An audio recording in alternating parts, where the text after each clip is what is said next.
Jack Miller stepped carefully through the dense alien forest of Novaterre. His sample case clutched tightly against his chest. The morning sun barely penetrated the canopy above, casting everything in a blue-green glow. He knew he shouldn't be out here alone. The colony rules were clear about venturing beyond the perimeter, but Jack had never been good at following rules when there was science to be done. Just a few more samples, he whispered to himself, kneeling to collect a glowing fungus that pulsed with faint light. He placed it carefully in a specimen container and marked the location on his datapad. Novaterre had been colonized only 3 years ago, and as one of the first xenobiologists assigned to the frontier outpost, Jack felt responsible for documenting everything he could. The planet's ecosystem was unlike anything in human records, complex, interconnected, and full of species that seemed to communicate in ways science couldn't yet explain. Jack checked his watch. He had promised to be back before sunset, but the forest had drawn him farther than he intended. The plant life here was particularly unusual, with properties that could revolutionize medicine back on Earth. A sound stopped him, something between a whisper and a click. He froze, listening. The colonists spoke of creatures they called shadow claws, massive predators that ruled these forests. Jack had seen blurry images and tracks, but never encountered one himself. Most scientists believed the locals exaggerated their intelligence and size. The forest grew quiet. Too quiet. Even the constant buzz of insect-like creatures had stopped. Jack turned slowly, feeling the weight of unseen eyes upon him. Something was watching, waiting, evaluating. "Hello," he called out, immediately regretting the sound of his voice breaking the silence. No response came except for the gentle rustle of leaves in the breeze. Jack gathered his equipment and began walking briskly in what he hoped was the direction of the colony. The shadows lengthened as the days slipped away, and he realized with growing anxiety that he didn't recognize his surroundings. "Stay calm," he told himself. "Follow the stream downhill. All water leads to the settlement." But as dusk approached, Jack admitted the truth. He was lost. He would need to make camp and wait for morning. Finding a hollow between the roots of a massive tree, he set up a small emergency shelter from his pack. The night birds of Novaterre began their eerie songs, filling the darkness with melancholy calls. Jack activated a small lamp and recorded the day's findings in his journal, trying to ignore the fear creeping up his spine. Day 47 on Novaterre, he dictated quietly. Discovered 3 new fungal species with bioluminescent properties, possible applications for non-invasive surgery. He paused as a branch snapped in the darkness beyond his little shelter. Jack dimmed his light and peered into the black forest.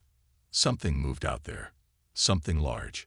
He could hear soft footfalls, deliberate and careful, circling his position. In the darkness, a pair of eyes reflected his lance light. Amber with vertical pupils, set wide apart in what must be an enormous head. They hovered nearly 2 meters off the ground. Jack's breath caught in his throat. The stories were true. The eyes blinked slowly, methodically, studying him with an intelligence that made Jack's skin crawl. This was no mindless animal. This was a hunter assessing its prey. Deep in the shadows beyond those eyes, Jack could make out a massive form moving with impossible grace for its size. The shadow claw tilted its head, eerily similar to a curious human gesture. Jack remained perfectly still, his training telling him not to run, not to show fear. The predator watched, unblinking now. Then, as silently as it had appeared, it melted back into the forest.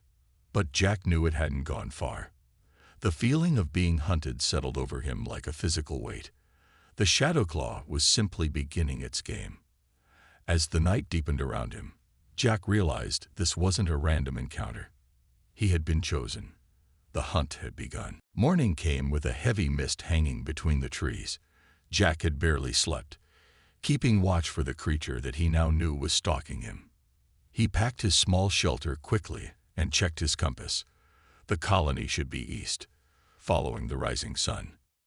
Jack moved carefully through the underbrush, listening for any sound that didn't belong.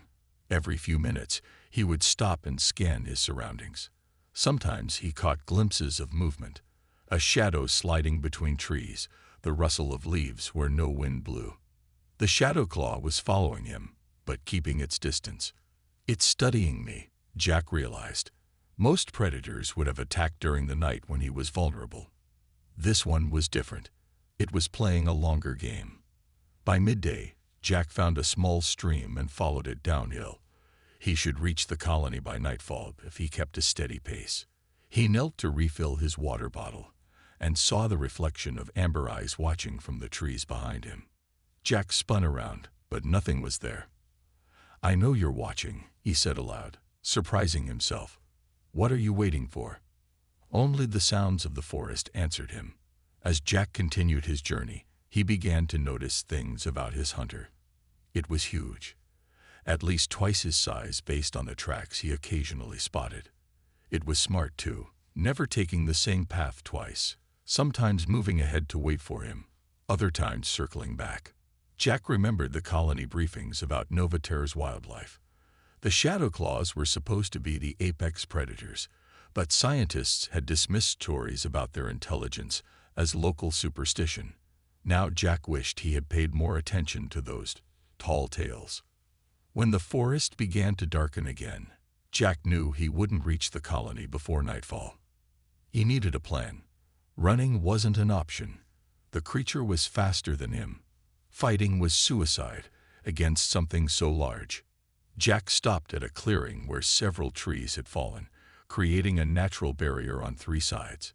He gathered wood and built a small fire, then collected several types of plants he had studied during his time on the planet. One plant, with purple leaves, gave off a strong odor when crushed. Another produced a sticky sap that hardened quickly in air. Jack worked methodically, creating a paste from these materials. "Basic chemistry," he muttered as he worked. "Predators rely on smell. Change the smell, change the game." Jack covered himself in the paste, masking his human scent. Then he created 3 bundles of cloth from his spare clothes, each coated with his original sweat and scent. He placed these bundles on small rafts made of branches and set them adrift in the stream that ran near his camp. As darkness fell completely, Jack heard splashing downstream. The predator had found one of his decoys. A low, rumbling growl echoed through the trees. The shadow claw wasn't happy about being tricked. Jack used the distraction to move silently away from his camp, heading in a different direction. He climbed a tall tree and secured himself among the branches, watching below. The massive shape of the shadow claw emerged from the forest into the clearing where Jack's fire still burned. In the flickering light, Jack finally saw his hunter clearly. It stood taller than any earth predator, with a sleek, muscular body covered in dark scales that seemed to absorb light. Its head was angular, with forward-facing eyes that glowed in the firelight, and rows of teeth visible when it opened its mouth to taste the air. The shadow claw circled the camp, clearly confused by the absence of its prey. It sniffed at the ground, following Jack's trail to the base of the tree, then looked up directly at where Jack was hiding. Their eyes met, and Jack saw something unexpected in the predator's gaze. Not just hunger, but respect. The hunt had become more than a search for food. It had become a contest of minds. Jack remained frozen in the tree as the shadow claw circled below. The predator knew exactly where he was, but made no attempt to climb up after him. Instead, it settled onto its haunches, amber eyes fixed on Jack's position. It was waiting him out. "Two can play that game," Jack whispered to himself. The night grew colder. Jack tied himself to the trunk with a strap from his pack to avoid falling if he dozed off. The shadow claw remained below, occasionally rising to stretch or patrol the perimeter before returning to its vigil. By dawn, Jack's situation had grown desperate. He was running low on water, and hunger gnawed at his stomach. The colony would be searching for him by now, but they would be looking in the wrong direction. He needed to move, but the predator still waited. As the sun rose higher, Jack noticed something about the creature. It favored its right front leg, barely putting weight on it when standing. Looking closer, Jack could see swelling and discoloration around what appeared to be a wound. The shadow claw was injured. As the day warmed, the predator's breathing became more labored. It shook its massive head occasionally as if trying to clear it. The wound was affecting it more than just physically. Something was making it sick. Jack's scientific curiosity overcame his fear. He studied the creature's symptoms from his perch. Dilated pupils, irregular breathing, occasional tremors. These matched the effects of toxins from the red spine plants that grew in clusters throughout the forest. The colonists had learned early to avoid them. Poisoned, Jack muttered, probably while tracking me through the dense undergrowth. He had a decision to make. He could wait for the creature to weaken further and make his escape, or... Jack opened his sample case and removed a small medical kit. As a xenobiologist, he carried antitoxins for most of Novaterra's known poisonous flora. He had even developed some himself. This is crazy, he told himself as he began to climb down the tree. The shadow claw watched him descend but remained still, perhaps too weak to attack. Jack stopped several meters away from the predator, close enough to see the wound clearly now. A deep gash ran along its leg, inflamed and oozing. Around the edges, the distinctive red pattern of toxin spread under the scales. "Easy," Jack said softly, keeping his movements slow and deliberate. "I think I can help you." The shadow claw growled, a deep rumble that vibrated the air between them. It showed its teeth but didn't lunge. Jack knelt and placed his medical kit on the ground. He removed a syringe and a vial of clear liquid, the antitoxin for the red spine plant. "This will hurt," he warned, though he knew the creature couldn't understand his words. Or could it? The shadow claw's eyes tracked every movement of his hands with an unsettling intelligence. Jack prepared the injection, then gestured toward the creature's injured leg. To his surprise, the shadow claw extended the limbs slightly, as if offering access to the wound. Heart pounding, Jack inched forward. One swipe of those claws could end him instantly. He reached out slowly and touched the scaled skin near the wound. It was hot with infection. The shadow claw flinched but remained still as Jack carefully administered the antitoxin. After finishing the injection, he cleaned the wound with antiseptic and applied a cooling gel that would help reduce the inflammation. Throughout the procedure, the creature watched him with those intelligent eyes. When Jack finally stepped back, the shadow claw pulled its leg away and examined Jack's handiwork. For several long moments, they stared at each other in the clearing. Hunter and prey, now connected by something neither fully understood. The shadow claw rose to its full height, towering over Jack. It leaned forward, bringing its face close to Jack's. He could feel its hot breath on his skin as it inhaled his scent deeply. Jack stood his ground, fighting every instinct to run. Then the massive predator stepped back, gave one last look at Jack, and melted into the forest. Jack watched the spot where the shadow claw had disappeared into the forest. Part of him expected the creature to return and finish what it had started. But hours passed, and the predator did not reappear. "Time to find my way home," Jack said to himself, gathering his equipment. The colony would be worried sick by now. He began walking in the direction he believed would lead to the settlement. The forest seemed different today, less threatening somehow. Birds called overhead, and small creatures scurried through the underbrush. Nature had returned to its normal rhythm. After an hour of hiking, Jack stopped to check his compass. Something felt wrong. The hair on the back of his neck stood up. He was being watched again. Turning slowly, Jack scanned the trees. There, partially hidden behind a large trunk, stood the shadow claw.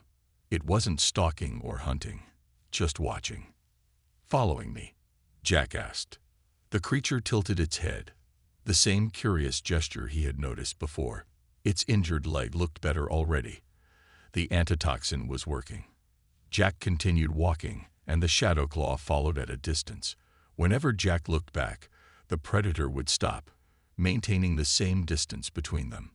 "I don't understand," Jack muttered. "Why aren't you hunting me anymore?" By midday, Jack found a familiar landmark, a rock formation he had documented weeks earlier. The colony was close now. His pace quickened with relief and excitement.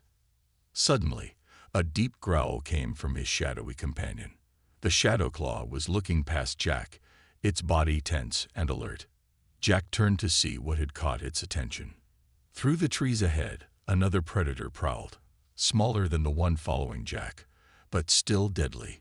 Jack recognized it as a young Shadow Claw, probably from a different pack. Before Jack could react, the newcomer charged, but it wasn't targeting Jack. It was heading straight for his injured companion. The two massive creatures collided in a tangle of claws and teeth, their battle shaking the ground beneath Jack's feet. The fight was brief but violent. Jack's Shadow Claw, despite its injury, was clearly the stronger of the two. With a final powerful swipe, it sent the younger predator running into the forest. Jack stood frozen, trying to process what he had just witnessed. The Shadow Claw returned to where Jack stood, breathing heavily from the fight. It positioned itself between Jack and the direction the other predator had fled. "You protected me," Jack said in disbelief. The Shadow Claw made a soft clicking sound in its throat, then nudged Jack with its snout, pushing him in the direction of the colony. Jack started walking again, his mind racing. Everything he thought he knew about these creatures was wrong. They weren't just intelligent. They had complex social behaviors and perhaps even a sense of debt or honor. As the trees thinned and the colony's perimeter fence came into view, Jack expected his unusual guardian to turn back. But the Shadow Claw continued following, though it slowed its pace. The guard towers spotted them first. Alarms blared across the settlement. "Hold your fire," Jack shouted, waving his arms frantically. "Don't shoot." The colony gates opened, and a security team rushed out, weapons raised. Behind them came Olivia Nelson, the colony's chief science officer and Jack's friend. "Jack," she called out, "get away from that thing." "No, you don't understand," Jack replied, placing himself between the weapons and the Shadow Claw. "It's not attacking. It's been protecting me." The security team looked at each other in confusion. No one had ever reported behavior like this from a Shadow Claw. The creature stood its ground, neither advancing nor retreating. Its amber eyes moved from the humans to Jack and back again. "Lower your weapons," Jack said firmly. "I think we've just made first contact." Olivia stepped forward cautiously. "Jack, what happened out there?" Jack looked back at the magnificent predator that had changed from hunter to guardian. "Something amazing," he answered. "Something that changes everything we thought we knew about this planet." The colony erupted into chaos. Word spread quickly that Jack Miller had returned with a living Shadow Claw. People crowded the windows of buildings to catch a glimpse of the massive predator that stood calmly beside the xenobiologist. "Everyone back inside," shouted Diana Scott, the colony leader, as she pushed through the gathering crowd. Her face was a mix of fear and anger. "Miller, what have you done?" "I can explain," Jack said, still standing protectively near the Shadow Claw. "This isn't what it looks like." Diana ordered the security team to create a perimeter. "That thing isn't coming inside our walls. It's a killer, Jack. It's in its nature." The Shadow Claw remained still, watching the humans with those intelligent amber eyes. It made no aggressive moves, even with weapons pointed at it. "It saved my life," Jack insisted. "It could have killed me a dozen times over, but instead, it protected me from another predator." Olivia stepped closer, her scientific curiosity overcoming her fear. "How is this possible? Nothing in our research suggested this kind of behavior." "Because we've been studying them all wrong," Jack explained. "We've been treating them like animals, but there's so much more. They have a complex social structure, communication methods we don't understand yet." Diana was not convinced. "It's still a wild predator, Miller, the most dangerous species on this planet." Jack turned to the Shadow Claw. "Show them," he said softly. "Show them you understand." To everyone's amazement, The creature lowered its massive body to the ground in a non-threatening posture. It placed its head on its front paws, making itself as small as possible for something so large. Gasps rippled through the watching colonists. "It understands human speech," Olivia whispered. "Not the words," Jack said, "but tone, intent, body language. Yes, I think it understands those perfectly." Diana rubbed her temples, clearly struggling with the situation. "What do you propose we do with it, Jack? We can't just let it wander around the colony." "I want to study it properly," Jack replied. "Set up a secure area at the edge of the settlement where I can document its behavior. Try to establish more communication. This could be the breakthrough we've been looking for, peaceful contact with Novaterra's dominant species." After much debate, Diana reluctantly agreed to Jack's plan. A section of the perimeter near the xenobiology lab was converted into an observation area with strong barriers. The Shadowclaw entered willingly, following Jack without hesitation.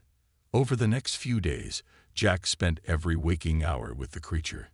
He began keeping detailed records of their interactions. "I think I'll call you Vexnar," Jack told the Shadowclaw one morning as he treated its leg, which was healing nicely. "It means Shadow Hunter in the old language back on Earth." The creature made a clicking sound that Jack had come to recognize as approval. Not everyone in the colony was happy about the arrangement.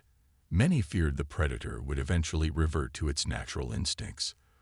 Others were curious, often gathering to watch Jack work with Vexnar from a safe distance. One evening, as Jack was recording his observations, Olivia joined him outside the barrier. "The council is divided," she told him. "Some want to terminate the experiment. They think it's too dangerous." Jack shook his head. "They still don't understand what we have here." "Then help them understand," Olivia suggested. "What have you learned so far?" Jack looked at Vexnar, who was watching them intently, seemingly following their conversation. "He treats me differently than the rest of you," Jack said. "When the other colonists come near, he's cautious, alert. But with me, there's something else. It's like he's protective, almost like I belong to him." "Belong? Like a possession?" Olivia asked. "No," Jack said thoughtfully. "More like royalty. Like I'm something precious that must be guarded at all costs." Olivia followed Jack's gaze to the massive predator. "But why you? What makes you special to it?" "That," Jack replied, "is exactly what I intend to find out." 2 weeks after Jack's return, a new ship landed at the colony. It wasn't the regular supply vessel they had been expecting. This ship was larger, with corporate markings on its hull. The letters GRT Mining were painted in bold red across its side. Jack watched from the observation area as the newcomers disembarked. Men and women in expensive suits mixed with others wearing tactical gear and carrying weapons. This wasn't a scientific mission. Vexnar sensed Jack's unease. The massive predator moved closer to the barrier, eyes fixed on the strangers. "It's okay," Jack said softly, though he wasn't sure if that was true. Later that day, Diana called an emergency meeting. All department heads were required to attend, including Jack as the lead xenobiologist. "This is Paul Richards," Diana announced, gesturing to a tall man with cold eyes and a practiced smile. "He represents Global Resource Technologies. The company has acquired mining rights to the Northern Territories." Richards stepped forward. "GRT is pleased to partner with your colony. Our preliminary scans show rich mineral deposits that could benefit both Earth and your settlement here." Jack felt a chill. The Northern Territories are Shadowclaw territory. Their main nesting grounds are there. Richard's smile didn't reach his eyes. "Yes, we're aware of the native wildlife. Our security teams are prepared to handle any obstacles." "They're not just wildlife," Jack protested. "They're intelligent beings with a complex society. We can't just invade their territory." "Dr. Miller," Richards said dismissively, "I understand you've been conducting some kind of experiment with one of these creatures. Perhaps that has clouded your judgment." Before Jack could respond, Diana interrupted. Let's keep this civil. Mr. Richards, our colony has protocols for expanding into new areas. We need proper environmental impact studies before any mining can begin. Richard's smile disappeared. The paperwork is already approved by Earth government. We begin operations tomorrow. The meeting ended with tensions high. Jack hurried back to the observation area where Vexnar waited. The Shadow Claw seemed agitated, pacing back and forth. You can sense something's wrong, can't you? Jack said. Olivia joined him, her face grim. Richards brought 50 armed personnel with him. They're setting up a base camp right now at the edge of the northern forest. This is going to be a disaster, Jack said. If they start shooting Shadow Claws. Then what? Olivia asked. You think the other Shadow Claws will just run away? You've seen what Vexnar can do. Jack nodded. He had documented Vexnar's strength, speed, and intelligence. A single Shadow Claw could be deadly. A coordinated pack would be unstoppable. That night, Jack was awakened by alarms. He rushed outside to see flashes of light coming from the direction of the mining camp. Gunfire. What's happening? He asked a passing security officer. The miners started clearing trees near some kind of nest. The officer explained. The creatures attacked them. 2 men are dead, and several others wounded. Jack's heart sank. It had started already. The next morning, Richards arrived at the observation area with armed guards. His face was hard with anger. Your pet's relatives killed my men, he said to Jack. I want to know everything about these creatures. Weaknesses, hunting patterns, how to kill them efficiently. I won't help you slaughter them, Jack replied. Richards gestured to his guards. Then we'll start with this one. Study it ourselves. You can't. Jack moved to stand between them and Vexnar. He's under colony protection for research. Not anymore, Richards said coldly. The colony leader has granted us emergency authority to deal with the predator threat. Jack looked at Diana, who stood behind Richards. Is this true? She couldn't meet his eyes. We have to protect our people, Jack. The attacks will only get worse. Vexnar sensed the danger. The massive predator growled, a deep rumble that made the guards raise their weapons nervously. Jack knew he had to do something fast. The situation was spiraling toward disaster, not just for Vexnar, but for humans and Shadow Claws alike. If war broke out between the species, everyone would lose. Wait, Jack said. There's another way. Let me show you. Jack convinced Richards to give him 24 hours to find a solution. It wasn't much time, but it was all he had. What's your plan? Olivia asked as they walked quickly toward the xenobiology lab. Vexnar has been trying to communicate something to me for days, Jack explained. He keeps looking toward the deep forest and making these specific sounds. I think he wants to show me something. Jack's idea was risky. He would enter Shadow Claw territory with Vexnar as his guide. If the other predators accepted Vexnar's strange connection with Jack, they might find a way to negotiate peace. Diana reluctantly approved the mission but insisted Olivia and 2 security officers accompany them. Jack didn't argue. He needed all the help he could get. At dawn, the small team gathered at the edge of the observation area. Jack opened the barrier, and Vexnar stepped out, stretching to his full height in the open air. The security officers raised their non-lethal stun weapons nervously. Easy, Jack said to everyone. Let him bleed. Vexnar moved toward the northern forest, occasionally looking back to ensure Jack followed. The others kept a respectful distance behind them. They traveled for hours, going deeper into the forest than any colonist had ventured before. The vegetation grew thicker, and strange luminescent plants lit their path as day turned to evening. We should head back, one of the security officers suggested. It's getting dark. Look, Olivia said suddenly, pointing ahead. Through the trees, they could see stone structures unlike anything they had documented on Novaterre. Massive pillars rose among the foliage, covered in vines but clearly artificial. Ruins, Jack whispered in awe. This was a city once. Vexnar led them to what appeared to be an entrance, a large archway carved with symbols none of them recognized. The Shadowclaw paused, looking at Jack expectantly. "He wants us to go inside," Jack realized. The security officers switched on their lights as the group entered the ancient structure. The walls were covered with intricate carvings showing strange beings interacting with creatures that looked remarkably like Shadowclaws. "These beings," Olivia said, examining the carvings closely. "They look almost human, but not quite." Jack moved deeper into the structure, following Vexnar. The Shadowclaw seemed to know exactly where it was going. They entered a large circular chamber with a pedestal in the center. The room was surprisingly well preserved, as if someone, or something, had been maintaining it. Suddenly, they weren't alone. Other Shadowclaws emerged from the shadows, surrounding them. The security officers raised their weapons. "Don't shoot," Jack ordered. "They're not attacking." Vexnar approached the largest of the newcomers.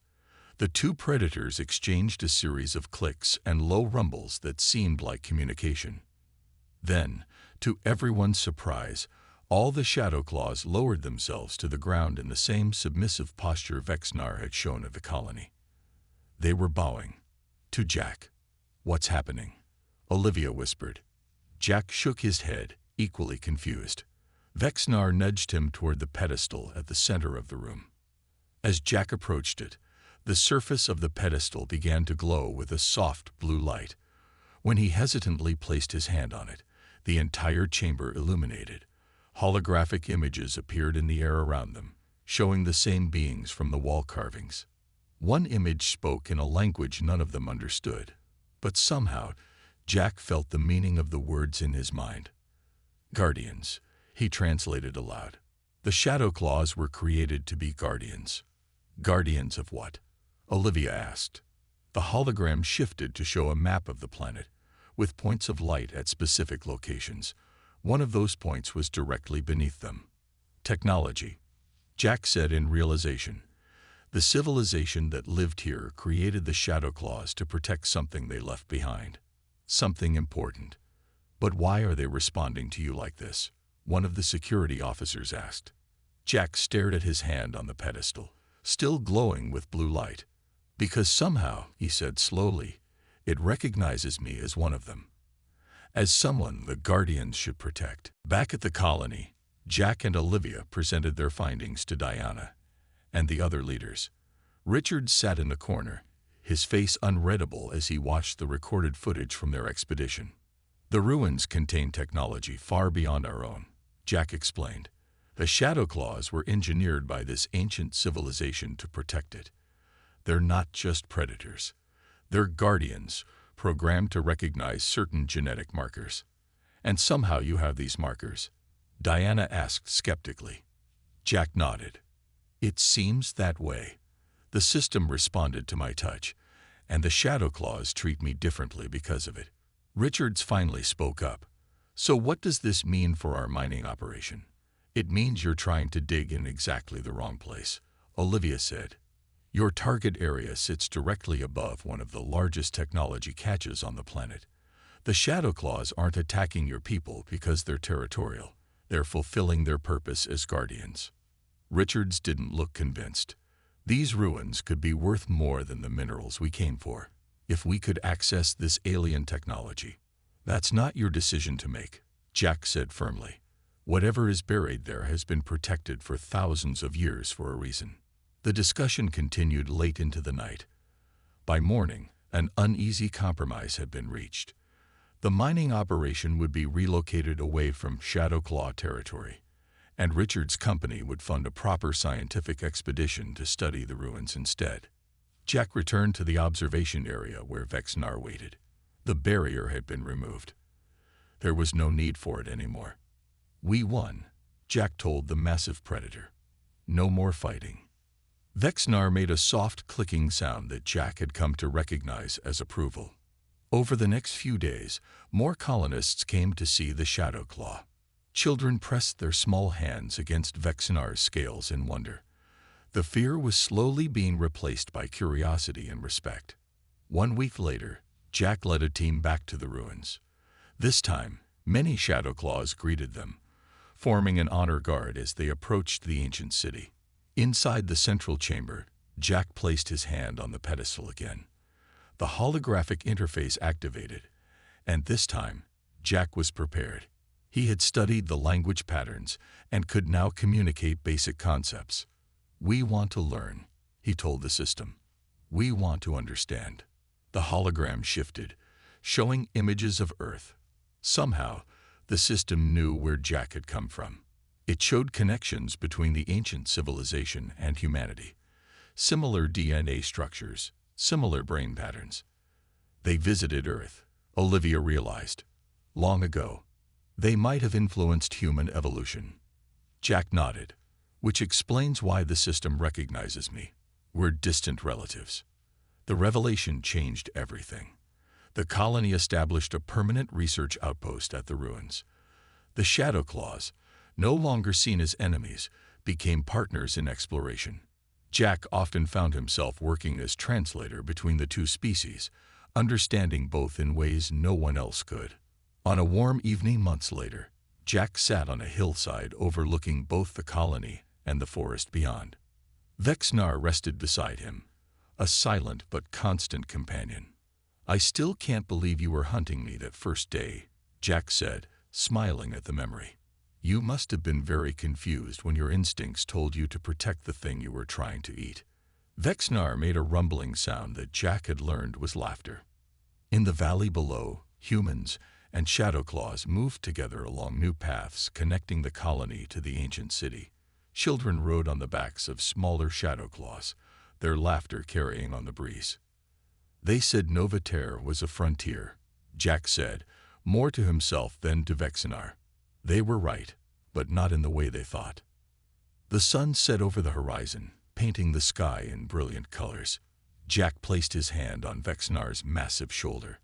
The predator that had once hunted him now guarded him like royalty. A bridge between two worlds and a promise of what could be when ancient enemies became allies. Together, they watched the stars appear, each one a potential new beginning.